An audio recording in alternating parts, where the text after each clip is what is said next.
শুনিয়ে যায়। নীতি কথা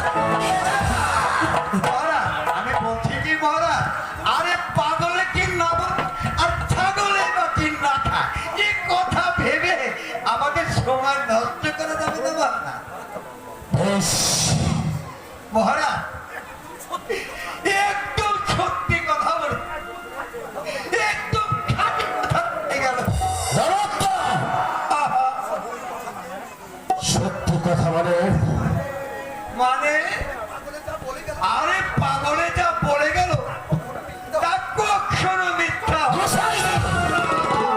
আমি আপনার কাছ থেকে নীতিবাক্য শুনতে চাইনি। আমি মোটেও কাপুরুষ দুর্বল নই। চল মন্ত্রীবর, এই মুহূর্তে যুদ্ধের আয়োজন করুন গিয়ে।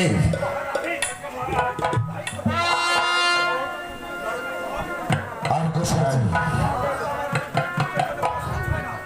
আর আমার সঙ্গে কিন্তু তুমিও যুদ্ধে যাও। চলছেন তুমি আমার পাশে পাশে থাকবে, যুদ্ধে যাওয়ার জন্য প্রস্তুত হয়ে নাও।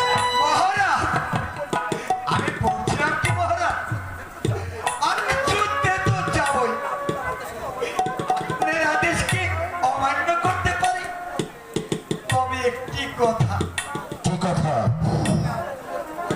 আমার যে বলতে ভয় হচ্ছে মহারাজ। গোসাইজি, আমি তোমাকে অভয় দান করলাম, নির্ভয়ে আমার কাছে খুলো। বলছিলাম মহারাজ, আমরা যাবই, তাহার পূর্বে একটু সুরার বাজিকে ভোলাবে আর জীবনটা তো চলে যাবে। এই যুদ্ধ কেটে গেলে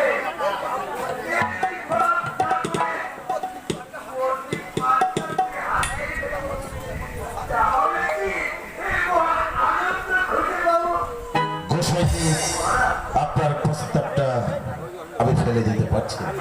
তার কারণ যুদ্ধে যেহেতু যে কোনো একটা কিছু হয়ে যেতে পারে। বেশ, আপনার কথা মতো এই মুহূর্তে আপনি প্রাইজের আয়োজন করুন।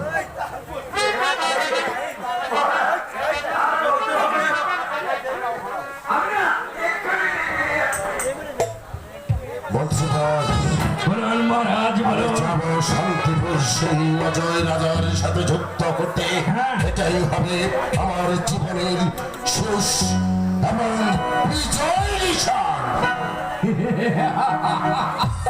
আমরা যে করে হোক এই যুদ্ধে জয় করবই মহারাজ। আপনি থাকবে এই যুদ্ধ আমাদের জয় করে দিবে না, কোনো ব্যাপারই নয় মহারাজ। তাই করতে হবে মন্ত্রীবর, তাই করতে হবে।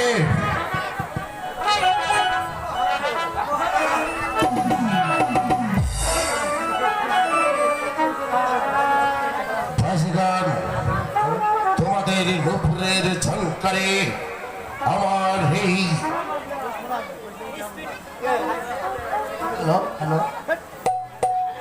এই মুহূর্তে তোমাদের নুপুরের ঝংকারে আমার সেই পশুর বৃত্তি মনটাকে জাগ্রত করো। সেই তোমাদের নুপুরের রাজ থেকে আমি যাবো শান্তিপুর রাজাকে ধ্বংস করতে, তাকে আমি এই পৃথিবীর বুক থেকে চিরবিদায় করে দিতে।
বিশ্রামাগারে গিয়ে বিশ্রাম করবে, তারপর তোমাদের উপযুক্ত পুরস্কার আমি গোসাইজিকে দিয়ে পাঠিয়ে দেব।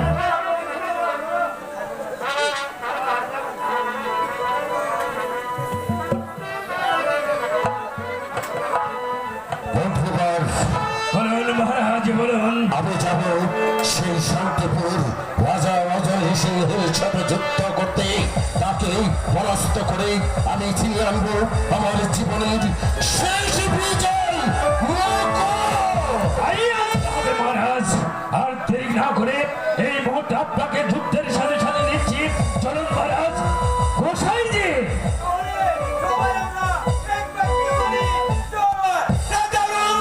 রাজার জয়।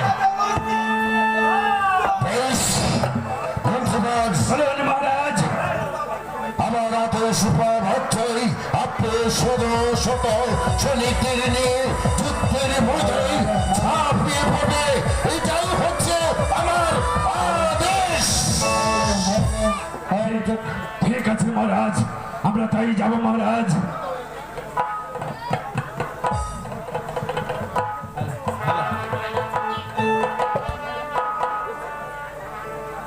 প্রণাম নিন মহারাজ।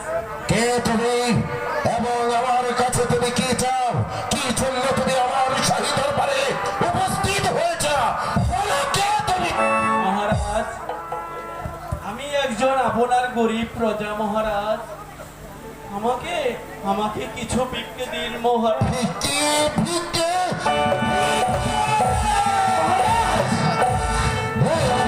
রাজা রণজিৎ সিংহ কাউকে কোনোদিন ভিক্ষে দেয়নি, তাই আমি তোমাকে ভিক্ষে দেবো না। ভিক্ষের পরিবর্তে তুমি নেবে আমার হাতের চাপ। মহারাজ ধৈর্য ধরুন মহারাজ। এই মহারাজা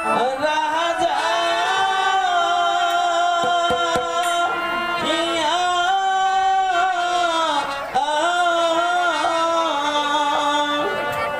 ইয়া আমি আপনার গরিব প্রজা কি রাজন হে দয়া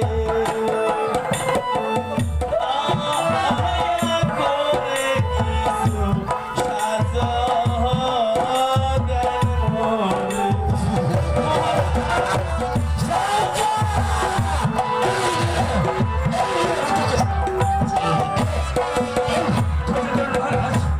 কিছু সাজা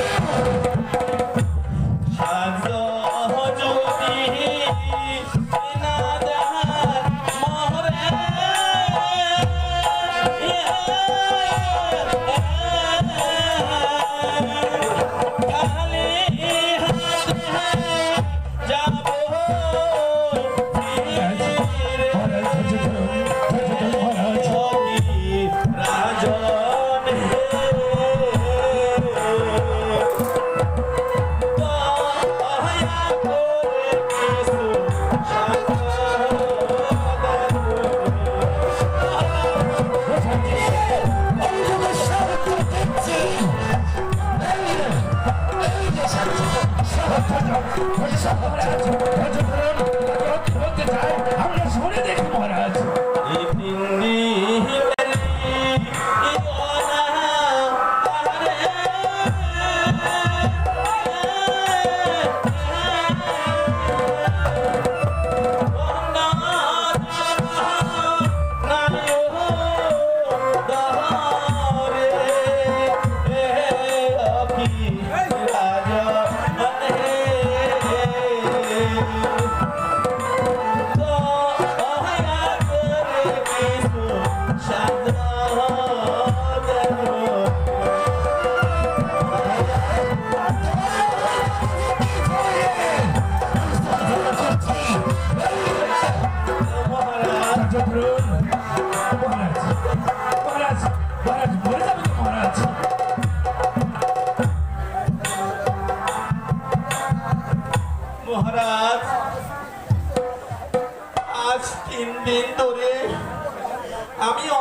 আমি কি একটু সাহায্য পাবো না মহারাজ? না! আমার কাছে কোনো সাহায্য তুমি পাবে না। বেরিয়ে যাও এই মুহূর্তে, আমার প্রাসাদ থেকে তুমি বেরিয়ে যাও। মহারাজ, আপনি আমাকে একটু দয়া করেন মহারাজ। আজ দুদিন ধরে আমি অনাহারে আছি। আপনার কাছে কি কিছু সাহায্য নেই মহারাজ? হায়রে দুনিয়ার মানুষ, এই গরিবরা না খেয়ে মরছে, তবু এই গরিবের প্রতি একটু দয়া হলো না। আমি জানতে চাই তুমি যাবে কিনা। মহারাজ, আমি যাচ্ছি মহারাজ, আমি যাচ্ছি মহারাজ। আর কোনোদিন আপনার কাছে আমি হাত পেতে আসতে যাব না মহারাজ, কোনোদিন না মহারাজ, কোনোদিন না।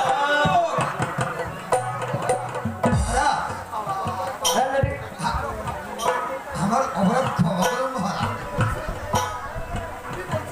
আমি বলছিলাম কি মহারাজ, ওই ক্ষুধার্তকে অন্ন দান করা আর তৃষ্ণার্তকে জল দান করা তো অনেক পুণ্যের কাজ মহারাজ। গোসাইজি, কি বলতে চাচ্ছ? বলছিলাম কি মহারাজ, এই মানুষটাকে না কিছু সাহায্য করে অনেক পূর্ণি হবে। বহুপূর্ণি হবে। ক্ষুধার্তকে অন্নদান, তৃষ্ণার্তকে জল দান, এটা করলে অনেক পুণ্যের কাজ হবে, তাই না গোসাইজি? এই কথা তো তুমি আমাকে বলেছ। আমি 14 যাত্রা লগ্নে আমি কারোর পরে একটু আঘাত দিতে চাই না। যাও যুবক, ওই তো তুমি চেয়ে দেখতে পাচ্ছ ধল্লা নদীর তীরে আমার একটি চন্দন বন আছে। আজ থেকে ওই চন্দন বনে গিয়ে তুমি কাজ কেটে মৃত্যু বাজারে বিক্রি করে তারপর তুমি তোমার জীবিকা রক্ষা করবে। যাও, এটাই হচ্ছে তোমার উপযুক্ত। রাজা রঞ্জিত ছিলেন রাজা রঞ্জিত ছিলেন চিরঞ্জীব